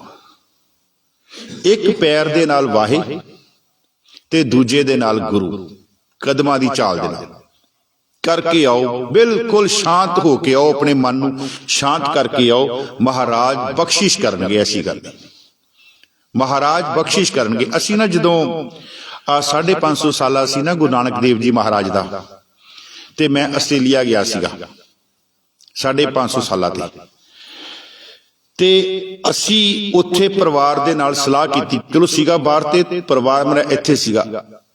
ਵਾਹਿਗੁਰੂ ਦੀ ਬਖਸ਼ਿਸ਼ ਦੇ ਨਾਲ ਅਸੀਂ ਉਦੋਂ 550 ਜਪਜੀ ਸਾਹਿਬ ਗੁਰੂ ਨਾਨਕ ਦੇਵ ਜੀ ਨੂੰ ਸਮਰਪਿਤ ਕੀਤੇ ਸਾਡੇ ਪਰਿਵਾਰ ਨੇ। ਉੱਥੇ ਫਿਰ ਮੈਂ ਰੋਜ਼ ਦੇ 5 ਕਰਨੇ, ਸਿੰਘਣੀ ਨੇ ਘਰ 2 ਕਰਨੇ, ਬੱਚਿਆਂ ਨੂੰ 1 ਵੰਡਤਾ, ਕਰਦਿਆਂ 550 ਜਪਜੀ ਸਾਹਿਬ ਕੀਤੇ। ਫਿਰ ਆ ਕੇ ਅਰਦਾਸ ਕਰਾਈ ਹੈ ਮਹਾਰਾਜ ਦੇ ਚਰਨਾਂ ਦੇ ਵਿੱਚ, ਇਸ ਤਰ੍ਹਾਂ ਦੇ ਕਾਰਜ ਕਰਿਆ ਕਰੋ। ਇਸ ਤਰ੍ਹਾਂ ਦੇ ਕਾਰਜ ਮਹਾਰਾਜ ਸੇਵਾ ਲੈਂਦੇ ਆ ਇਦਾਂ ਦੀ। 550 ਜਪਜੀ ਸਾਹਿਬ ਦਾਸ ਦੇ ਪਰਿਵਾਰ ਦੇ ਕੋਲੋਂ ਸੇਵਾ ਕਰਾਈ ਹੈ। ਫਿਰ ਜਦੋਂ ਆ ਸ਼ਹੀਦੀ ਦਿਹਾੜੇ ਹੁੰਦੇ ਆ ਸਾਹਿਬਜ਼ਾਦਿਆਂ ਦੇ, ਤੇ ਸਾਡੇ ਪਰਿਵਾਰ ਦੇ ਵਿੱਚ 40 50 ਸੁਖਮਨੀ ਸਾਹਿਬ ਦੇ ਪਾਠ ਚੱਲਦੇ ਆ, ਰੋਜ਼ ਦੇ 2 ਸੁਖਮਨੀ ਸਾਹਿਬ 20 22 ਦਿਨ ਲਾ ਲਈ ਦੇ ਆ ਇਸ ਪਾਸੇ ਵੀ। ਚਲੋ ਉਹਨਾਂ ਨੇ ਸਾਡੇ ਵਾਸਤੇ ਸ਼ਹਾਦਤਾਂ ਦਿੱਤੀਆਂ। ਜੂਨ 1984 ਆਉਂਦਾ, ਉਦੋਂ ਸ਼ਹੀਦਾਂ ਦੀ ਸ਼ਹਾਦਤ ਹੈ। ਉਦੋਂ ਸਾਧ ਸੰਗਤ ਜੀ ਵੱਧ ਤੋਂ ਵੱਧ ਬਾਣੀ ਪੜ੍ਹਿਆ ਕਰੋ ਆਪਣੇ ਘਰ ਦੇ ਵਿੱਚ ਇਹਨਾਂ ਦਿਨਾਂ ਦੇ ਵਿੱਚ, ਔਰ ਉਹਨਾਂ ਦੇ ਵਾਸਤੇ ਅਰਦਾਸ ਕਰਿਆ ਕਰੋ, ਔਰ ਨਾਲ ਅਰਦਾਸ ਸਿੱਖ ਕੌਮ ਦੇ ਲਈ ਕਰਿਆ ਕਰੋ। ਮਹਾਰਾਜ ਫਰਮਾਉਂਦੇ ਹੈ, ਤੀਰਥ ਨਾਵਾ ਜੇ ਤਿਸ ਭਾਵਾ ਵਿਨ ਭਾਣੇ ਕੇ ਨਾਏ। ਇਹਨੂੰ ਨਾਏ ਉਚਾਰਨਾ, ਨਾਏ ਨਹੀਂ ਉਚਾਰਨਾ, ਨਾਏ। ਹਾਹੇ ਦੀ ਵਿੱਚ ਲੁਕਮੀ ਆਵਾਜ਼ ਦੇਣੀ ਹੈ ਇਹਦੇ ਵਿੱਚ, ਵਿਨ ਭਾਣੇ ਕੇ ਨਾਏ ਕਰੀ। ਅੱਗੇ ਮਹਾਰਾਜ ਫਰਮਾਉਂਦੇ, ਜੇਤੀ ਸਿਰਠ ਉਪਾਈ ਵੇਖਾਂ। ਸ੍ਰਿਸ਼ਟੀ ਜਿੰਨੀ ਵੀ ਕਹਿੰਦੇ ਮੈਂ ਦੇਖੀ ਹੋਈ ਹੈ, ਇਹ ਜਿਹੜੀ ਪੈਦਾ ਹੋਈ ਹੈ, ਜੇਤੀ ਸਿਰਠ, ਸਿਰਠ ਮੈਨੇ ਸ੍ਰਿਸ਼ਟੀ, ਉਪਾਈ ਮੈਨੇ ਪੈਦਾ ਹੋਈ। ਜੇਤੀ ਸਿਰਠ ਉਪਾਈ ਵੇਖਾਂ ਵਿਨ ਕਰਮਾ ਕੇ ਮਿਲੇ ਲਈ। ਆ ਗਈ ਗੱਲ ਉਹੀ, ਕਰਮਾਂ ਤੋਂ ਬਗੈਰ ਸਾਧ ਸੰਗਤ ਜੀ ਕੱਖ ਨਹੀਂ ਮਿਲਣਾ, ਕਰਮਾਂ ਤੋਂ ਬਗੈਰ ਕੱਖ ਨਹੀਂ ਮਿਲਣਾ। ਹੁਣ ਸਿੱਖ ਨੇ ਕਰਮ ਕਿੱਦਾਂ ਕਰਨੇ ਹੈ, ਬੜੇ ਧਿਆਨ ਨਾਲ ਸੁਣਿਓ। ਪਹਿਲਾ ਕਰਮ ਸਿੱਖ ਨੇ ਕਰਨਾ ਹੈ ਆਪਣੀਆਂ ਅੱਖਾਂ ਦੇ ਨਾਲ। ਦੂਸਰਾ ਕਰਮ ਹੈ ਉਹਦੀ ਜ਼ੁਬਾਨ, ਇਹ ਇੰਦਰੀ ਸਾਡੇ ਕਰਮ ਕਰਦੇ ਆ ਜੀ। ਤੀਸਰਾ ਕਰਮ ਹੈ ਕੰਨਾਂ ਦੇ ਨਾਲ। ਹੁਣ ਅੱਖਾਂ ਦੇ ਨਾਲ ਇੰਨੇ ਗੰਦ ਮੰਦ ਨਹੀਂ ਦੇਖਣਾ ਜੀ, ਸਿੱਧੀ ਗੱਲ, ਕਲੀਅਰ ਗੱਲ ਹੈ। ਜ਼ੁਬਾਨ ਦੇ ਨਾਲ ਗੰਦ ਮੰਦ ਨਹੀਂ ਬੋਲਣਾ, ਕੰਨਾਂ ਦੇ ਵਿੱਚ ਗੰਦ ਮੰਦ ਨਹੀਂ ਸੁਣਨਾ, ਇਹ ਵੀ ਇੱਕ ਕਰਮ ਹੈ। ਇਸੇ ਨੂੰ ਗੁਰੂ ਅਮਰਦਾਸ ਜੀ ਮਹਾਰਾਜ ਨੇ ਨਾ ਇਹਨਾਂ ਤਿੰਨ ਇੰਦਰੀਆਂ ਤੇ ਬੜਾ ਜ਼ੋਰ ਦਿੱਤਾ, ਅੱਖਾਂ ਤੇ, ਜ਼ੁਬਾਨ ਤੇ ਕੰਨਾਂ ਤੇ। ਮਹਾਰਾਜ ਕਹਿੰਦੇ ਨਾ, ਇਹ ਸਰਵਨੋ ਮੇਰਿਓ ਲਾਏ ਕਾਹਦੇ ਵਾਸਤੇ, ਸਾਚੇ ਸੁਣਨੇ ਨੋ ਪਠਾਏ। ਉਹ ਭਲਿਆ ਇਹ ਜਿਹੜੇ ਕੰਨ ਮੈਂ ਤੈਨੂੰ ਦਿੱਤੇ ਸੀਗੇ, ਇਹ ਸੱਚ ਦੀ ਗੱਲ ਸੁਣਨ ਵਾਸਤੇ ਸੀਗੇ। ਇਹ ਸਰਵਨੋ ਮੇਰਿਓ ਸਾਚੇ ਸੁਣਨੇ ਨੋ ਪਠਾਏ। ਸਾਚੇ ਸੁਣਨੇ ਨੋ ਪਠਾਏ ਸਰੀਰ ਲਾਏ, ਸੁਨੋ ਸਤ ਬਾਣੀ ਜਿਤ ਸੁਣੀ ਮਨ ਤਨ ਹਰਿਆ ਹੋਵਾ। ਇਹ ਕੰਨ ਤਾਂ ਸੀਗੇ, ਇਹ ਅੱਖਾਂ ਸੀਗੀਆਂ, ਇਹ ਨੇਤਰ ਹੋ ਮੇਰਿਓ ਹਰ ਤੁਮ ਮੈਂ ਜੋਤ, ਹਰ ਬਿਨ ਅਵਰ ਨਾ ਦੇਖੋ। ਪਰਮਾਤਮਾ ਤੋਂ ਬਗੈਰ ਕਿਸੇ ਹੋਰ ਨੂੰ ਨਾ ਦੇਖ। ਮੈਂ ਕੱਲ ਵੀ ਬੇਨਤੀ ਕੀਤੀ ਸੀ, ਪਰਮਾਤਮਾ ਇੱਕ ਹੈ, ਲੇਕਿਨ ਉਹ ਇੱਕ ਥਾਂ ਤੇ ਨਹੀਂ ਹੈ, ਉਹ ਹਰ ਥਾਂ ਤੇ ਹੈ। ਹੈ ਉਹ ਇੱਕ, ਲੇਕਿਨ ਹੈ ਹਰ ਥਾਂ ਤੇ ਹੈ, ਹਰ ਜੀਵ ਦੇ ਵਿੱਚ ਹੈ, ਹਰ ਦੇ ਵਿੱਚ ਹੈ। ਭਾਈ ਕਨਈਆ ਜੀ, ਗੁਰੂ ਗੋਬਿੰਦ ਸਿੰਘ ਜੀ ਮਹਾਰਾਜ ਦੇ ਅਨੰਦ ਸਿੱਖ, ਤੁਸੀਂ ਉਹਨਾਂ ਬਾਰੇ ਸੁਣਿਆ ਕਿ ਉਹ ਜਦੋਂ ਗੁਰੂ ਗੋਬਿੰਦ ਸਿੰਘ ਜੀ ਦੇ ਸਿੰਘ ਜਦੋਂ ਯੁੱਧਾਂ ਤੇ ਜੰਗਾਂ ਕਰਦੇ ਸੀਗੇ, ਤੇ ਭਾਈ ਕਨਈਆ ਜੀ ਦੁਸ਼ਮਣਾਂ ਨੂੰ ਵੀ ਪਾਣੀ ਪਿਲਾਉਂਦੇ ਸੀ। ਤੇ ਉਹਨਾਂ ਦੀ ਸ਼ਿਕਾਇਤ ਹੋ ਗਈ ਵੀ ਗੁਰੂ ਗੋਬਿੰਦ ਸਿੰਘ ਜੀ ਆਪਣਾ ਹੀ ਸਿੱਖ ਦੇਖੋ ਕੀ ਕਰਦਾ ਪਿਆ, ਜਿਨ੍ਹਾਂ ਨੂੰ ਅਸੀਂ ਜ਼ਖਮੀ ਕਰਦੇ ਪਏ ਆ ਉਹ ਉਹਨਾਂ ਨੂੰ ਪਾਣੀ ਪਿਲਾਉਂਦਾ ਪਿਆ। ਤੇ ਗੁਰੂ ਗੋਬਿੰਦ ਸਿੰਘ ਜੀ ਨੇ ਬੁਲਾ ਲਿਆ, ਕਹਿੰਦੇ ਭਾਈ ਕਨਈਆ ਵੀ ਤੇਰੇ ਬਾਰੇ ਸ਼ਿਕਾਇਤ ਆਈ ਹੈ। ਹੁਣ ਅੰਤਰਜਾਮੀ ਸੀਗੇ, ਸਾਰਾ ਪਤਾ ਸੀਗਾ, ਪਰ ਉਹਦੇ ਮੂੰਹੋਂ ਸੁਣਨਾ ਚਾਹੁੰਦੇ ਸੀਗੇ। ਦੂਸਰਾ ਸੁਣ ਕੇ ਉਹਦੇ ਮੂੰਹੋਂ ਸਿੱਖਾਂ ਨੂੰ, ਬਾਕੀਆਂ ਨੂੰ ਸਿੱਖਿਆ ਦੇਣਾ ਚਾਹੁੰਦੇ ਸੀਗੇ ਵੀ ਤੂੰ ਇਹ ਕੀ ਕਰ ਰਿਹਾ, ਵੀ ਸਿੱਖਾਂ ਨੇ ਤੇਰੇ, ਸਿੰਘਾਂ ਨੇ, ਖਾਲਸੇ ਨੇ ਤੇਰੀ ਸ਼ਿਕਾਇਤ ਕੀਤੀ ਆ। ਕਹਿੰਦੇ ਜੀ ਗੁਰੂ ਸਾਹਿਬ ਇਹਨਾਂ ਨੂੰ ਪੁੱਛੋ ਕਿ ਇਹ ਉਹਨਾਂ ਨੂੰ ਕਿਉਂ ਮਾਰਦੇ ਪਏ ਆ। ਕਹਿੰਦੇ ਜੀ ਅਸੀਂ ਤਾਂ ਮਾਰਦੇ ਪਏ ਆ ਕਿਉਂਕਿ ਸਾਡੇ ਦੁਸ਼ਮਣ ਹੈ। ਕਹਿੰਦੇ ਤੁਸੀਂ ਦੁਸ਼ਮਣਾਂ ਨੂੰ ਤਲਵਾਰਾਂ ਦੇ ਨਾਲ, ਕਿਰਪਾਨਾਂ ਦੇ ਨਾਲ, ਭਾਲਿਆਂ ਦੇ ਨਾਲ, ਨੇਜਿਆਂ ਨਾਲ ਮਾਰਦੇ ਪਏ ਹੋ, ਮੈਂ ਉਹਨਾਂ ਨੂੰ ਪਾਣੀ ਪਿਲਾ ਕੇ ਉਹਨਾਂ ਦੇ ਅੰਦਰੋਂ ਦੁਸ਼ਮਣੀ ਖਤਮ ਕਰਦਾ ਪਿਆ। ਫਰਕ ਹੈ ਨਾ, ਫਰਕ ਹੈ ਨਾ। ਤੁਸੀਂ ਤਾਂ ਮਾਰਦੇ ਪਏ ਹੋ ਉਹਨਾਂ ਨੂੰ ਕਿ ਤੁਹਾਡੇ ਦੁਸ਼ਮਣ ਹੈ, ਤੁਸੀਂ ਤਲਵਾਰਾਂ ਵਰਤ ਰਹੇ ਹੋ, ਤੁਸੀਂ ਨੇਜੇ ਵਰਤ ਰਹੇ ਹੋ, ਤੁਸੀਂ ਤੀਰ ਵਰਤ ਰਹੇ ਹੋ, ਮੈਂ ਉਹਨਾਂ ਨੂੰ ਪਾਣੀ ਤਾਂ ਪਿਲਾ ਰਿਹਾ ਕਿ ਉਹਨਾਂ ਦੇ ਅੰਦਰੋਂ ਦੁਸ਼ਮਣੀ ਮੈਂ ਖਤਮ ਕਰਦਾ। ਉੱਥੇ ਫਿਰ ਭਾਈ ਵੀਰ ਸਿੰਘ ਨੇ ਨਾ 4 ਪੰਕਤੀਆਂ ਲਿਖੀਆਂ। ਭਾਈ ਵੀਰ ਸਿੰਘ ਜੀ ਲਿਖਦੇ, ਤੈਨੂੰ ਪਿਆ ਪਿਲਾਵਾਂ ਪਾਣੀ ਸਿਰ ਮੇਰੇ ਦੇ ਸਾਈਆਂ, ਤੁਰਕ ਅਤੁਰਕ ਨਾ ਦਿਸੇ ਮੈਨੂੰ, ਤੂੰ ਸਭਨੀ ਦਿਸ ਆਈ ਹੈ। ਤੂੰ ਇੱਕ, ਲੇਕਿਨ ਤੂੰ ਮੈਨੂੰ ਹਰ ਇੱਕ ਦੇ ਵਿੱਚ ਦਿਖਾਈ ਦੇ ਰਿਹਾ। ਜਿਹਨੂੰ ਕਹਿੰਦੇ ਆ ਸਭ ਗੋਬਿੰਦ ਹੈ, ਸਭ ਗੋਬਿੰਦ ਹੈ, ਗੋਬਿੰਦ ਬਿਨ ਨਹੀਂ ਕੋਈ। परमात्मा तो बगैर, कहते गुरु गोबिंद सिंह जी महाराज तेरे तो बगैर मैनू कुछ भी दिखाई नहीं दे रहा, मैं जिन्नू भी देखदा चाहे मैं मुसलमान देखा मैनू ओदे विच भी तू दिखाई दे रहा। तेनू पिया पिलावा पानी, मैं तेनू पानी पिला रहा, कहते हर एक दे विच तेनू पिया पिलावा पानी, सिर मेरे दे साई तुरक अतुरक ना दिसे मैनू तू सबनी दिसदाई, प्यारे दे एक प्यार परोता उन्नू पानी पिलावा, उन्नू देखा उन्नू सेवा पानी उन्नू पिलावा, हस्से ते गल लाया प्यारे। गुरु साहब जी हस्से ते उन्नू नाल लाया छाती दे, हस्से ते गल लाया प्यारे, डब्बी हथ फड़ाई पानी नाल मलम भी रखी लोड़ पैण ते लाई। पानी नाल कहंदे हुण तू पानी ना कल्ला पिला, जिथे वो जख्मी हो रहे हैं ना आ चक कहंदे मलम, कहंदे ये भी उन्हां दे लाई, कहंदे हस्से ते गल लाया प्यारे, डब्बी हथ फड़ाई पानी नाल मलम भी रखी लोड़ पैण ते लाई। सब गोबिंद है, सब गोबिंद है, गोबिंद बिन नहीं है एक, लेकिन मौजूद हर थां ते है। गुरु नानक देव जी फरमाउंदे जेती सिरठ उपाई वेखा, जिन्नी भी सृष्टि कहंदे मैं देखी है ना, कहंदे पैदा हुई है विन कर्मा के मिले लई। मैं बेनती कर रहा सीगा, अखां साडे कन ते साडी जबान ये रसना तू अनरस राच रही, सवेर तो लैके शाम तक लोकां दियां चुगलियां, ये रसना तू अनरस तू होर स्वादां दे विच पई हुई है, तेरी प्यास ना जाए, प्यास ना जाए होरत किते, जिचर हर रस पल्ले ना पाए, तेरी प्यास ओनी देर तक नहीं मुटनी जिन्नी देर तक हरि दा शब्द परमात्मा दा शब्द तेरी रसना ते आके नहीं वसदा। ये है सिख ने कर्म करने तीन इंद्रे। उस तो बाद महाराज ने सानू दो दिते हथ, इन्हां हत्थां दे नाल साध संगत जी गुटका फड़ो, हथ विच रखो ते बाणी दे दर्शन करो, इन्हां हत्थां दे नाल किसी गरीब दी मदद करो। हो गए कर्म, हो गए ना साडा शरीर। उस तो बाद साडियां लत्तां, ये लत्तां शाम नू 5 बजे ना 11 नंबर बस बना के ते इन्हां नू गुरुद्वारे लैके आओ। ये लत्तां नू 11 नंबर बस बना के ते इन्हां नू गुरुद्वारे लैके आओ, शाम नू गुरु दे कोल लैके आओ, अमृत वेले गुरु दे कोल लैके आओ। महाराज कहंदे इस तरीके दे नाल तेरी जड़ी कर्म है वो हो रहे हैं। महाराज कहंदे ये कर्म तेरे जेड़े ना फिर परमात्मा दी दरगाह दे विच कबूल होणगे, नहीं ते महाराज कहंदे सबनी शाला मारियां, बंदा बड़ी दौड़ भज करदा, सबनी शाला मारियां करता करे सो होए, जो परमात्मा नू मंजूर है फिर वो होना। जे तेरे कर्म परमात्मा दे आशे दे मुताबिक है, मैं एक आप जी दे नाल साखी ला के संपदा वाल आवां, कल आपां कर्मां दा प्रसंग होर लवांगे। इतों अगे माता लक्ष्मी जी ते कर्म देवता दोनों दी आपस विच गलबात हुई। हुण माता लक्ष्मी जी मन्नी गई है कि हिंदू धर्म दे विच पैसे दिंदी है ना, चलो उन्हां दी मनौत है। वैसे साडे भी की करते हैं, दिवाली वाले दिन रात को कुंडा खोल के सुनते हैं भी लक्ष्मी ने आना ते पैसे देने, तो कई बार ऐसे लक्ष्मण आ जाते हैं सारा कुछ ही लै जाते हैं।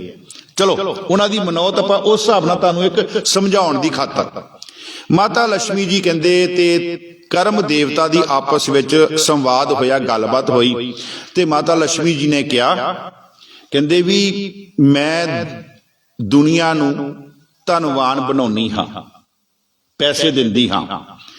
ते कर्म देवता कहन लगा, कहंदा कि मेरे तो बगैर तेरी दित्ती हुई माया भी नहीं वो वरत सकदे।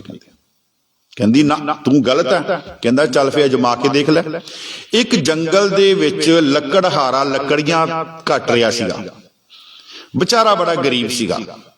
ते लक्ष्मी जी ने की कीता, जदों वो लकड़ां कट के वापस शाम नूं जाण लगा ते ओदे रस्ते दे विच 500 मोहरां दी पोटली रखती। ठीक है जी, ओदे पैर नूं लगी है, आवाज आई है, उन्हें देखिया ते बड़ा खुश होया ते उन्हें चक के जेब च पा ली।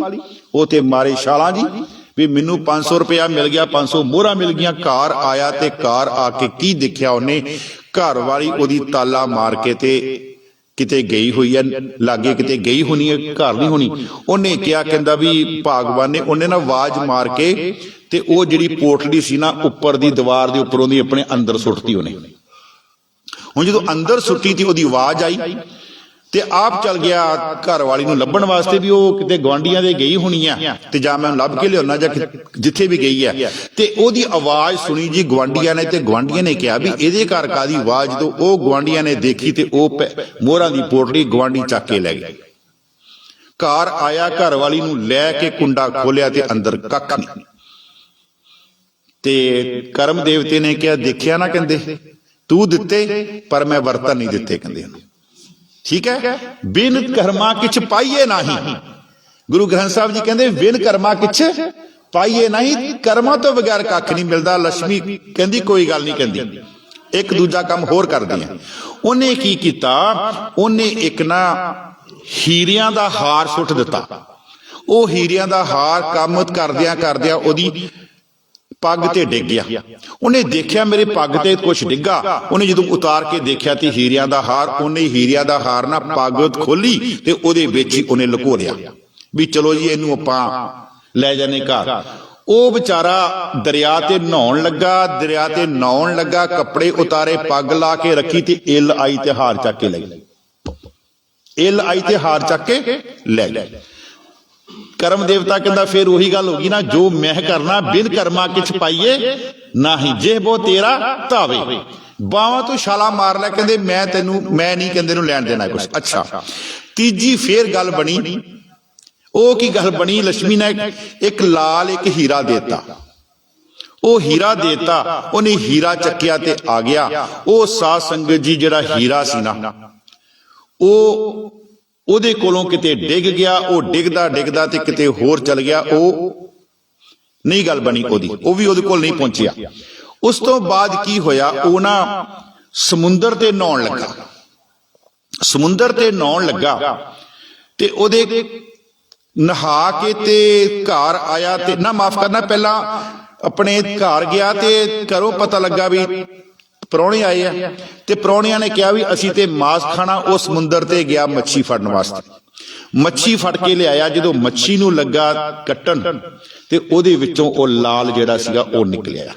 ਜਦੋਂ ਉਹ ਲਾਲ ਨਿਕਲਿਆ ਨਾ ਤੇ ਉਹਨੇ ਰੌਲਾ ਪਾਤਾ, ਕਹਿੰਦਾ ਲੱਭ ਗਿਆ ਲੱਭ ਗਿਆ ਲੱਭ ਗਿਆ। ਹੁਣ ਗਵਾਂਢੀਆਂ ਦੇ ਮਨ 'ਚ ਇਹ ਹੋਇਆ ਵੀ ਸ਼ਾਇਦ ਇਹਨੂੰ ਪਤਾ ਲੱਗ ਗਿਆ ਕਿ ਜਿਹੜੀ ਅਸੀਂ ਚੋਰੀ ਕੀਤੀ ਆ ਉਹ ਚੋਰ ਲੱਭ ਗਿਆ। लाल लभ गया, लाल उन्हें जेब च पा लिया और रौला पाता लभ गया लभ गया लभ गया। जो गवाचा सी लभ गया लभ गया लभ गया।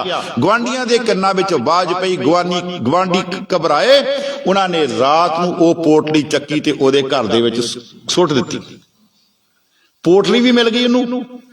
ਜਦੋਂ पोटली भी मिल गई ते ਉਹ ਜਿਹੜਾ ਕਾਂ ਸੀਗਾ, ਜਿਸ ਉਹ ਜਿਹੜੀ ਇੱਲ ਸੀਗੀ, ਉਹ ਜਿਹੜੀ ਇੱਲ ਜਿਹੜੀ ਆਪਣਾ ਹਾਰ ਲੈ ਕੇ ਗਈ ਸੀਗੀ, ਜਦੋਂ ਉਹ ਜੰਗਲ ਦੇ ਵਿੱਚ ਜਾ ਰਿਹਾ, ਤੁਰਦਾ ਤੁਰਦਾ ਜਾ ਰਿਹਾ ਤੇ ਉਸ ਇੱਲ ਦੇ ਮੂੰਹ ਦੇ ਵਿੱਚੋਂ ਉਹ ਦਰਖਤ ਦੇ ਉੱਪਰੋਂ ਡਿੱਗ ਗਿਆ। ਉਹ ਵੀ ਉਹਦੇ ਕੋਲ ਆ ਗਿਆ। ਕਹਿਣ ਤੋਂ ਭਾਵ ਕਿ ਗੁਰੂ ਗ੍ਰੰਥ ਸਾਹਿਬ ਜੀ ਕਹਿੰਦੇ ਬਿਨ ਕਰਮਾ ਕਿਛ ਪਾਈਏ ਨਹੀਂ।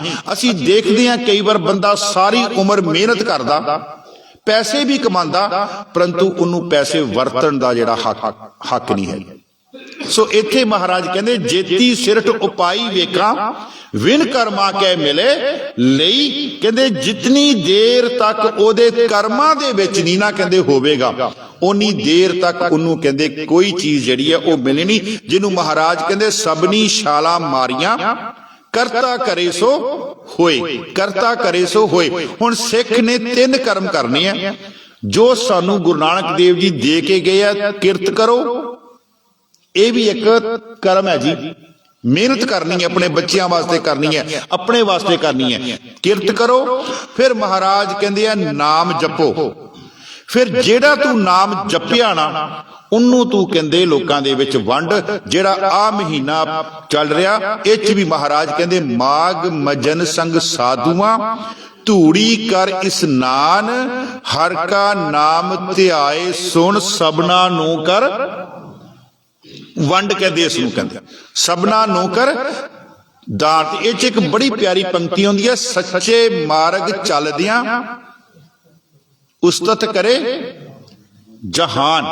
ਸੱਚੇ ਮਾਰਗ ਚੱਲਦਿਆਂ ਜਦੋਂ ਤੁਸੀਂ ਪਰਮਾਤਮਾ ਦੇ ਦੱਸੇ ਹੋਏ ਰਸਤੇ ਤੇ ਚੱਲੋਗੇ ਨਾ, ਫਿਰ ਮਹਾਰਾਜ ਜਿਹੜੀ ਲੋਕ ਹਨ ਉਹ ਵੀ ਜਿਹੜੀ ਲੋਕਾਈ ਹੈ ਉਹ ਉਸਤਤ ਕਰੇਗੀ। ਤੇ ਆਪਾਂ ਉਦੋਂ ਬੇਨਤੀ ਕੀਤੀ ਸੀ, ਉਸਤਤ ਕੱਲੀ ਇੱਥੇ ਨਹੀਂ ਹੋਣੀ, ਉਸਤਤ ਪਰਮਾਤਮਾ ਦੀ ਦਰਗਾਹ ਦੇ ਵਿੱਚ ਵੀ ਹੋਣੀ ਹੈ, ਜਿਹਨੂੰ ਆਪਾਂ ਪੜਿਆ ਸੀਗਾ ਕਿ ਜਿਹੜੇ ਗੁਰਮੁਖ ਹਨ ਜਨਮ ਸਵਾਰ ਦਰਗਾਹ ਚੱਲਿਆ, ਸੱਚੀ ਦਰਗਾਹ ਜਾਏ ਸੱਚਾ ਪਿੜ ਮੱਲਿਆ, ਸੱਚਾ ਪਿੜ ਮਿਲਿਆ। ਉੱਥੇ ਫਿਰ ਨਾ ਇੱਕ ਗੁਰੂ ਗ੍ਰੰਥ ਸਾਹਿਬ ਦਾ ਬਚਨ ਹੈ, ਮਹਾਰਾਜ ਕਹਿੰਦੇ ਉੱਥੇ ਦੇਖੋ ਕਿੰਨਾ ਆਦਰ ਮਿਲਣਾ। ਉੱਪਰ ਦੀ ਗੱਲ ਕਰ ਰਿਹਾ ਮੈਂ, ਪਰਲੋਕ ਦੀ ਗੱਲ ਕਰ ਰਿਹਾ। ਮਹਾਰਾਜ ਕਹਿੰਦੇ ਰੇ ਰੇ ਦਰਗਾਹ ਕਹੇ ਨਾ ਕਹੋ, ਤੁਹਾਨੂੰ ਕੋਈ ਵੀ ਉੱਥੇ ਓਏ ਓਏ ਕਰਕੇ ਆਵਾਜ਼ ਨਹੀਂ ਮਾਰੂਗਾ। ਕਿਉਂਕਿ ਅੱਜ ਆਪਾਂ ਦੇਖਦੇ ਨਾ, ਸਾਨੂੰ ਕੋਈ ਓਏ ਕਵੇ ਤੇ ਅਸੀਂ ਗੁੱਸਾ ਕਰਦੇ, ਮੇਰਾ ਨਾਮ ਲੈ ਤੂੰ ਓਏ ਕਿਉਂ ਕਿਹਾ ਮੈਨੂੰ। ਉੱਥੇ ਮਹਾਰਾਜ ਕਹਿੰਦੇ ਰੇ ਰੇ ਦਰਗਾਹ ਕਹੇ ਨਾ ਕਹੋ, ਆਓ ਬੈਠ ਆਦਰ ਸ਼ੁਭ ਦਿਓ। ਸਾਰੇ ਤੈਨੂੰ ਫੇਰ ਕਹਿੰਦੇ ਆਦਰ ਦੇ ਨਾਲ ਉੱਥੇ ਬਿਠਾਣਗੇ। ਸਾਧ ਸੰਗਤ ਜੀ, ਗੁਰੂ ਗੋਬਿੰਦ ਸਿੰਘ ਜੀ ਮਹਾਰਾਜ ਸਾਡਾ ਉੱਥੇ ਇੰਤਜ਼ਾਰ ਕਰ ਰਹੇ ਆ ਤੇ ਸਾਨੂੰ ਸੀਨੇ ਨਾਲ ਲਾਉਣ ਨੂੰ ਤਿਆਰ ਹੈਗੇ ਆ। ਤੇ ਸੀਨੇ ਨਾਲ ਉਹਨਾਂ ਨੇ ਤਾਂ ਲਾਉਣਾ ਜੇ ਅਸੀਂ ਉਹਨਾਂ ਦੇ ਖੰਡੇ ਬਾਟੇ ਦੀ ਪਹੁਲ ਛਕਾਂਗੇ। ਜੇ ਗੁਰੂ ਗੋਬਿੰਦ ਸਿੰਘ ਜੀ ਭਾਈ ਡੱਲੇ ਨੂੰ ਕਹਿ ਸਕਦੇ ਆ ਕਿ ਡੱਲਿਆ ਤੂੰ ਇੱਕ ਮੰਜੀ ਜਿੰਨੀ, ਇੱਕ ਪੀੜੀ ਜਿੰਨੀ ਜਗ੍ਹਾ ਮੰਗਦਾ ਪਿਆ, ਮੈਂ ਤੈਨੂੰ ਜਹਾਨ ਦੇ ਦਿਆਂ, ਪਰੰਤੂ ਜੇ ਤੂੰ ਖੰਡੇ ਬਾਟੇ ਦੀ ਪੌਲ ਛਕ ਲਵੇਂ। ਤੇ ਇਹ ਦਮਦਮਾ ਸਾਹਿਬ ਦੀ ਧਰਤੀ ਦੀ ਘਟਨਾ ਹੈ। ਭਾਈ ਡੱਲੇ ਨੇ ਗੁਰੂ ਸਾਹਿਬ ਤੋਂ ਮੰਗਿਆ ਸੀ, ਗੁਰੂ ਸਾਹਿਬ ਜੀ ਥੋੜੀ ਜੀ ਜਗ੍ਹਾ ਮਿਲ ਜਾਵੇ ਉੱਥੇ ਸੱਚਖੰਡ ਵਿੱਚ। ਮਹਾਰਾਜ ਕਹਿੰਦੇ ਤੂੰ ਥੋੜੀ ਜਗ੍ਹਾ ਦੀ ਗੱਲ ਕਰਦਾ, ਤੈਨੂੰ ਪੂਰਾ ਸੱਚਖੰਡ ਹੀ ਮਿਲ ਜਾਏਗਾ ਜੇ ਤੂੰ ਖੰਡੇ ਬਾਟੇ ਦੀ ਪੌਲ ਜਿਹੜੀ ਆ ਉਹ ਛਕ ਲਵੇਂਗਾ। ਇੰਨੀਆਂ ਕੁ ਬੇਨਤੀਆਂ ਪ੍ਰਵਾਨ ਕਰਨੀਆਂ, ਹੋਈਆਂ ਭੁੱਲਾਂ ਚੁੱਕਾਂ ਖਿਮਾ ਕਰਨੀਆਂ। ਬੈਸਾਖੀ ਆ ਰਹੀ ਹੈ, ਕਲਗੀਆਂ ਵਾਲੇ ਦਾ ਆਨੰਦਪੁਰ ਸਾਹਿਬ ਦਾ ਜਿਹੜਾ ਕੌਤਕ ਮਹਾਰਾਜ ਨੇ ਉੱਥੇ ਰਚਿਆ, ਉਹ ਸਮਾਂ ਆ ਰਿਹਾ। ਮਨ ਬਣਾਈਏ ਅਸੀਂ ਖੰਡੇ ਬਾਟੇ ਦੀ ਪਹੁਲ ਜਿਹੜੀ ਹੈ ਛਕੀਏ। ਇੰਨੀਆਂ ਕੋ ਬੇਨਤੀਆਂ ਪ੍ਰਵਾਨ ਕਰਨੀਆਂ, ਹੋਈਆਂ ਭੁੱਲਾਂ ਚੁੱਕਾਂ ਖਿਮਾ ਕਰਨੀਆਂ। ਵਾਹਿਗੁਰੂ ਜੀ ਕਾ ਖਾਲਸਾ, ਵਾਹਿਗੁਰੂ ਜੀ।